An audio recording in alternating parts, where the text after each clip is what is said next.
नमस्कार साथियों, स्वागत है आप सभी का यूट्यूब चैनल अभिषेक जीएस एकेडमी में।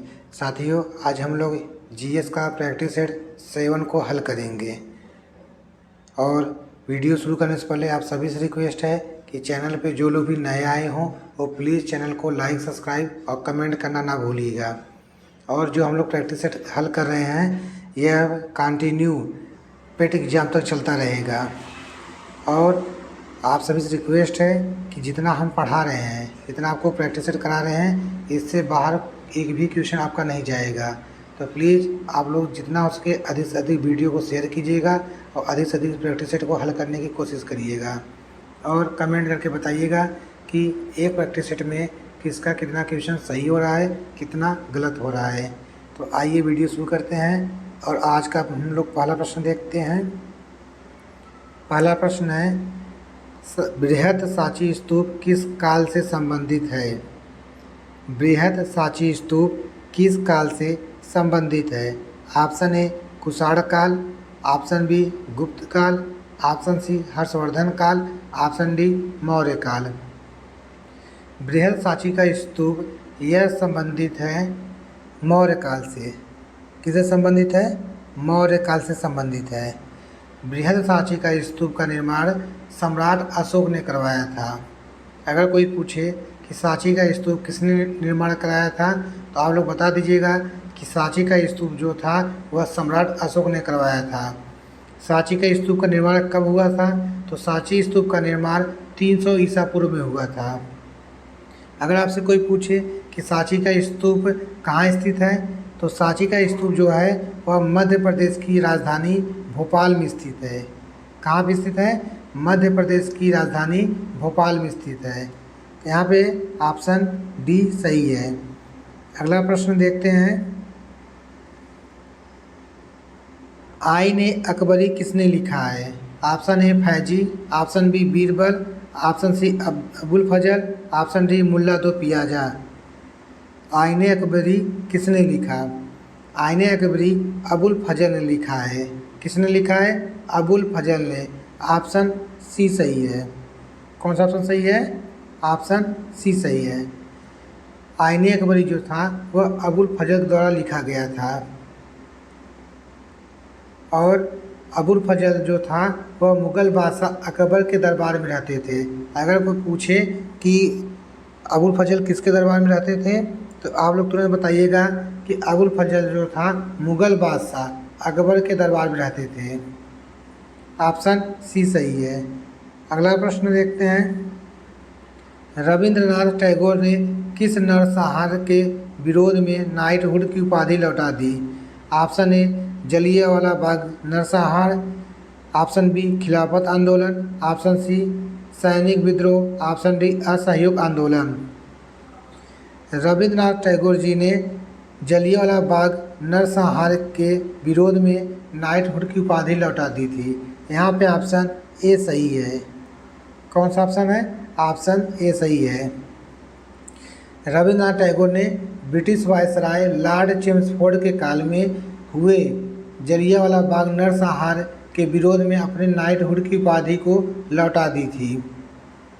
और इसी नरसंहार के विरोध में गांधी जी ने अपनी कैसर हिंद की भी उपाधि लौटा दी थी। अगर कोई पूछे कि जब जलियांवाला बाग हत्याकांड हुआ था तो उस समय ब्रिटिश वायसराय कौन था तो आप लोग बताइएगा कि जलियांवाला बाग हत्याकांड के समय या नरसंहार के समय लॉर्ड चेम्सफोर्ड वायसराय था। ठीक है, तो वायसराय को आप लोग जरूर याद कीजिएगा कि जलियांवाला बाग नरसंहार के समय वायसराय था लॉर्ड चेम्सफोर्ड था। ऑप्शन ए सही है। अगला प्रश्न देखते हैं।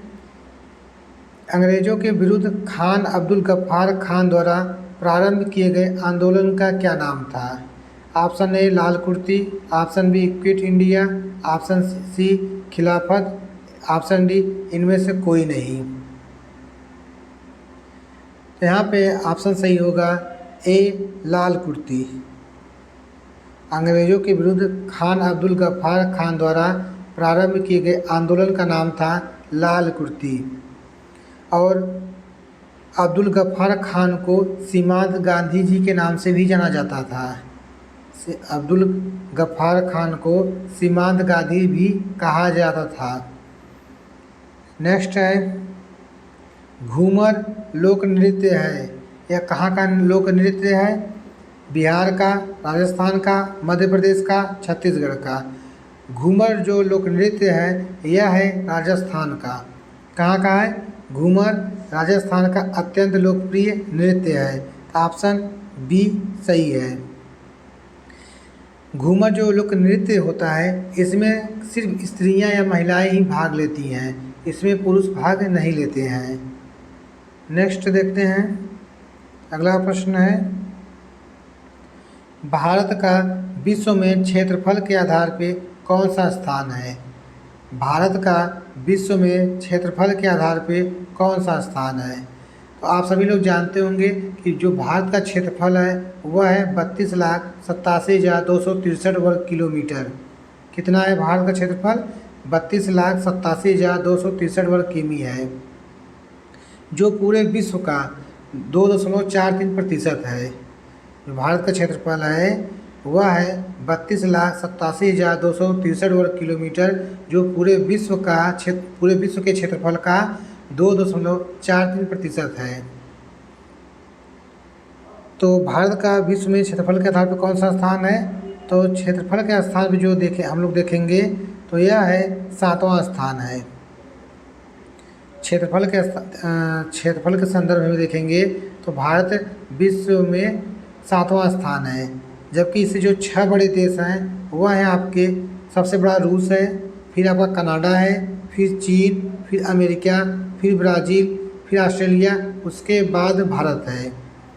तो पहले नंबर पे आएगा आपका रूस, दूसरे नंबर पे कनाडा, तीसरे पे आपका चीन, चौथे पे अमेरिका, पाँचवें पे ब्राज़ील, छठे पे ऑस्ट्रेलिया, सातवें पे भारत आएगा। लेकिन एक चीज़ ध्यान दीजिए, भारत जो है वो क्षेत्रफल के आधार पे 7वें स्थान पे है, लेकिन अगर जनसंख्या के आधार पे देखेंगे तो भारत जनसंख्या के आधार पे दूसरे नंबर पे है। जनसंख्या के आधार पे चीन पहले नंबर पे है, दूसरे नंबर पे भारत है। अगर कोई आपसे पूछे कि जनसंख्या के आधार पे भारत का कौन सा स्थान है, तो आप लोग बताइएगा कि जनसंख्या के आधार पे भारत का दूसरा स्थान है, पहला स्थान चीन का है। अगला प्रश्न देखते हैं, नेक्स्ट है, निम्नांकित में से किस क्रांति ने तिलहनों के उत्पादन में वृद्धि उत्पन्न की है? निम्नांकित में से किस क्रांति ने तिलहनों के उत्पादन में वृद्धि उत्पन्न की है? ऑप्शन ए हरित क्रांति, ऑप्शन बी श्वेत क्रांति, ऑप्शन सी स्वर्ण क्रांति, ऑप्शन डी पीली क्रांति। यहाँ पे ऑप्शन सही होगा ए हरित क्रांति। कौन सी क्रांति होगी? हरित क्रांति ने तिलहनों के उत्पादन में वृद्धि उत्पन्न की है। हरित क्रांति जो है वह अनाज से संबंधित है। अगर कोई पूछे हरित क्रांति किससे संबंधित है, तो आप लोग बताइएगा हरित क्रांति अनाज से संबंधित है। श्वेत क्रांति किससे संबंधित है? यह दूध उत्पादन से संबंधित है। श्वेत क्रांति दूध उत्पादन से संबंधित है। अगर कोई पूछे पीली क्रांति किससे संबंधित है, पीली क्रांति यह तिलहनों से संबंधित है। किससे संबंधित है? तिलहनों से संबंधित है। नेक्स्ट देखते हैं, कौन सा जलकाय अंडमान द्वीपों को निकोबार द्वीपों से अलग करता है? Option A 6 degree channel, option B 8 degree channel, option C 9 degree channel, option D 10 degree channel. कौन सा जलकाय अंडमान द्वीपों को निकोबार द्वीपों से अलग करता है? तो यहाँ ऑप्शन सही हो जाएगा डी 10 डिग्री चैनल।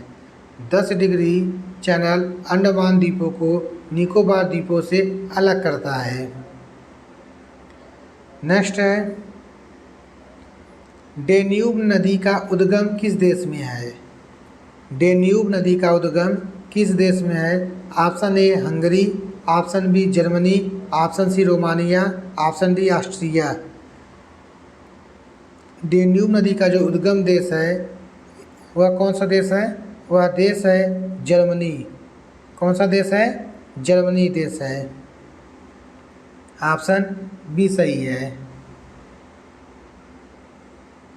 और एक बात और जान लीजिए, जो डेन्यूब नदी है वह वोल्गा नदी के बाद यूरोप की सबसे लंबी दूसरी नदी है। डेन्यूब नदी वोल्गा नदी के बाद यूरोप की सबसे लंबी दूसरी नदी है। डेन्यूब नदी जो होती है वह 10 देशों से होकर गुजरती है। डेन्यूब नदी का कोई पूछे डेन्यूब नदी कितने देशों से होकर गुजरती है, तो यह डेन्यूब नदी 10 देशों से होकर गुजरती है। तो डेन्यूब नदी कहाँ है? यह जर्मनी में है। अगला प्रश्न है, निम्नलिखित देशों में से किस एक के देशों में से भूमध्य रेखा गुजरती है? निम्नलिखित देशों में से किस एक के देशों में से भूमध्य रेखा गुजरती है? अब 4 ऑप्शन दिए हैं, बताइए किस देश से भूमध्य रेखा गुजरती है। तो अगर हम लोग देखेंगे कि जो भूमध्य रेखा होती है, अगर स्थल और जल पर देखेंगे, स्थल एवं जल पर अगर देखेंगे तो भूमध्य रेखा कुल 13 देशों से होकर गुजरती है। भूमध्य रेखा ध्यान दीजिएगा, भूमध्य रेखा अगर स्थल और जल पर देखेंगे, दोनों मिला के स्थल और जल पर, तो भूमध्य रेखा 13 देशों से होकर गुजरती है। इसमें आपका पहला देश है साओ टोम और प्रिंसिप है, दूसरा आपका गैबन है, तीसरा कांगो गणराज्य है, चौथा कांगो लोकतांत्रिक गणराज्य है, पांचवा आपका युगांडा है, छठा केन्या है, सातवां सोमालिया, आठवां आपका है मालदीव, नौवां आपका इंडोनेशिया, 10वां आपका किरिबाती, 11वां इक्वाडोर, 12वां कोलंबिया और 13 नंबर पे आपका ब्राज़ील। यह प्रश्न बहुत पूछता है, आप जो 13 देश का नाम बताएं, आप इनको याद कर लीजिएगा, आप लोग कहीं इसको नोट कर लीजिएगा कि स्थल और जल पर भूमध्य रेखा कुल 13 देशों से होकर गुजरती है। तो यहाँ पे ऑप्शन हमारा सही होगा बी, कोलंबिया, केन्या और इंडोनेशिया। क्या होगा? कोलंबिया, केन्या और इंडोनेशिया होगा। अगला प्रश्न देखते हैं, झील भारत की सबसे खारे पानी की झील है, यह भारत की सबसे बड़ी झील भी है। ऑप्शन ए डल झील, ऑप्शन बी चिल्का झील, ऑप्शन सी वुलर झील, ऑप्शन डी डिडवाना झील। यहाँ पे ऑप्शन सही होगा बी चिल्का झील। क्या होगा? चिल्का झील। चिल्का झील उड़ीसा के समुद्री अप्रवाही जल में बनी एक झील है और यह झील भारत की सबसे बड़ी एवं विश्व की दूसरी सबसे बड़ी समुद्री झील है। ऑप्शन सही होगा आपका चिल्का झील। और ये जो चिल्का झील है भारत की सबसे बड़ी खारे पानी की झील भी है। ठीक है, चिल्का झील भारत की सबसे बड़ी खारे पानी की झील है। नेक्स्ट देखते हैं, नेक्स्ट है भारत का राष्ट्र चिन्ह कहाँ से लिया गया है? ऑप्शन ए गया स्थित बौद्ध विहार से, ऑप्शन बी कोलकाता स्थित संग्रहालय से, ऑप्शन सी पटना स्थित संग्रहालय से, ऑप्शन डी सारनाथ स्थित अशोक स्तंभ से। यहाँ पे हमारा ऑप्शन सही होगा डी सारनाथ स्थित अशोक स्तंभ से। ऑप्शन डी सही है। भारत का राष्ट्र चिन्ह सारनाथ स्थित अशोक स्तंभ से लिया गया है, जो कि सारनाथ के संग्रहालय में अभी भी सुरक्षित रखा गया है। तो यहाँ पे ऑप्शन डी सही है। आइए नेक्स्ट देखते हैं। नेक्स्ट है स्वतंत्र भारत में उत्तर प्रदेश के प्रथम विधानसभा अध्यक्ष कौन थे? स्वतंत्र भारत में उत्तर प्रदेश के प्रथम विधानसभा अध्यक्ष कौन थे? Option A Purushottam Das Tandon, option B Madan Mohan Verma, option C Darbari Lal Sharma, option D Nafisul Hasan. तो सभी लोग जानते हैं कि स्वतंत्र भारत में उत्तर प्रदेश राज्य के जो प्रथम विधानसभा अध्यक्ष थे वह थे श्री पुरुषोत्तम दास टंडन जी थे। ऑप्शन ए सही है। ऑप्शन ए सही है। पुरुषोत्तम दास टंडन जी का जो कार्यकाल था वह था 31 जुलाई 1937 से लेकर 10 अगस्त 1950 तक थे। पुरुषोत्तम दास टंडन जी उत्तर प्रदेश के प्रथम विधानसभा अध्यक्ष थे, जिनका कार्यकाल था 31 जुलाई 1937 से लेकर 10 अगस्त 1950 तक था। आइए नेक्स्ट देखते हैं। किसी फसल को सहायता देने के लिए सरकार निम्नलिखित में से कौन सी घोषणा करती है? अधिकतम समर्थन मूल्य, न्यूनतम समर्थन मूल्य, मध्यम समर्थन मूल्य, प्रभावी समर्थन मूल्य। तो यहाँ पे ऑप्शन सही होगा बी, न्यूनतम समर्थन मूल्य। ऑप्शन बी सही है। किसी फसल को सहायता देने के लिए सरकार न्यूनतम समर्थन मूल्य की घोषणा करती है। न्यूनतम समर्थन मूल्य वह मूल्य होता है जिसमें सरकार के द्वारा किसानों को यह आश्वासन दिया जाता है कि खाद्यान्न की कीमतें नियत कीमत से नीचे नहीं गिरने दी जाएगी। यदि कीमत नीचे गिरती है, यदि कीमतें न्यूनतम समर्थन मूल्य से नीचे गिरती है तो सरकार के द्वारा घोषित न्यूनतम समर्थन मूल्य पर खाद्यान्नों को खरीदा जाएगा। यहाँ पे ऑप्शन बी सही है। आइए नेक्स्ट देखते हैं। निम्नलिखित में वह कौन सा राज्य है जिसकी 2011 जनगणना के अनुसार सबसे अधिक जनसंख्या सघनता है। आपको बताना है 2011 जनगणना के अनुसार सबसे अधिक जनसंख्या सघनता है किस देश का है, किस राज्य का है। Option A Gujarat, option B Tripura, option C Madhya Pradesh, option D Paschim Bengal. अगर भारत में सर्वाधिक जनसंख्या घनत्व वाला हम लोग राज्य देखेंगे तो पहले स्थान पे आता है बिहार। बिहार का जो जनसंख्या घनत्व है वह है सघनता है वह 1106 व्यक्ति प्रति वर्ग किलोमीटर है। दूसरे नंबर पे आता है आपका पश्चिम बंगाल। पश्चिम बंगाल का जनसंख्या सघनता जो है वह 1028 है। और तीसरे नंबर पे आता है केरल। केरल का जनसंख्या सघनता जो है वह 860 व्यक्ति प्रति वर्ग किलोमीटर है। चौथे नंबर पे आता है उत्तर प्रदेश। उत्तर प्रदेश का जो जनसंख्या सघनता है वह 829 व्यक्ति प्रति वर्ग किलोमीटर आता है। तो यहाँ पे अगर ऑप्शन में देखेंगे तो बिहार नहीं है, लेकिन बिहार के बाद पश्चिम बंगाल का स्थान आता है। तो यहाँ पे बिहार न होने की वजह से आपका ऑप्शन हो जाएगा सही, डी हो जाएगा। ऑप्शन डी हो जाएगा क्योंकि बिहार जो पश्चिम बंगाल का जनसंख्या सघनता है वह है 1028 व्यक्ति प्रति वर्ग किलोमीटर। यहाँ ऑप्शन बी सही है। नेक्स्ट देखते हैं। संतुलित आहार में भोजन के किस अवयव से अधिकतम ऊर्जा प्राप्त होती है। संतुलित आहार में भोजन के किस अवयव से अधिकतम ऊर्जा प्राप्त होती है। Option A vitamin, option B protein, option C lipid, option D carbohydrate. यहाँ पे सबसे अधिक ऊर्जा किससे प्राप्त होती है तो सबसे अधिक ऊर्जा प्राप्त होती है कार्बोहाइड्रेट से। किससे होती है? कार्बोहाइड्रेट से। ऑप्शन डी सही है। संतुलित आहार में भोजन के कार्बोहाइड्रेट अवयव से सबसे अधिक ऊर्जा प्राप्त होती है। आइए नेक्स्ट देखते हैं। सीकम पाचन के काम आता है। Option A protein, option B वसा, option C cellulose, option D starch. Caecum पाचन के काम आता है तो यहाँ पे ऑप्शन सही होगा सी सेलुलोज। सीकम जो होता है वह सेलुलोज के पाचन के काम आता है। ऑप्शन सी सही है। अगला प्रश्न है।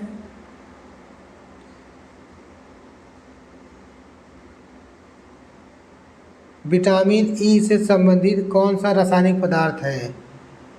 विटामिन ई से संबंधित कौन सा रासायनिक पदार्थ है।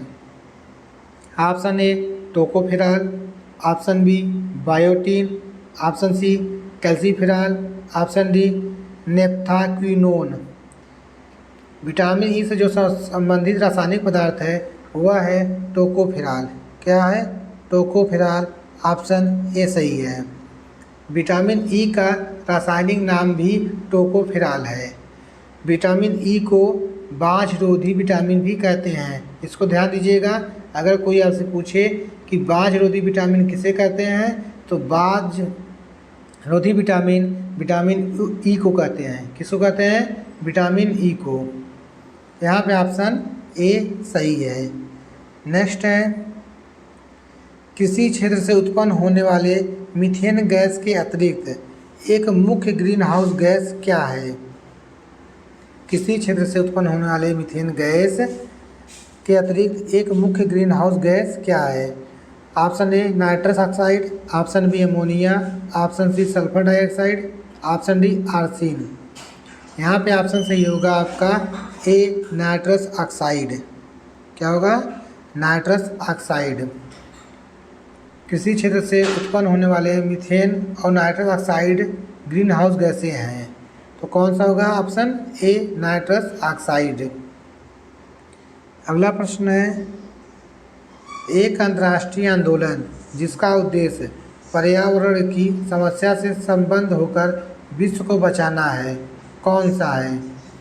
वह कौन सा आंदोलन है? ऑप्शन ए ग्रीनफील्ड आंदोलन, Greenpeace, clean and eco friend. तो बताइए वह कौन सा एक अंतर्राष्ट्रीय आंदोलन है जिसका उद्देश्य पर्यावरण की समस्या से संबद्ध होकर विश्व को बचाना है?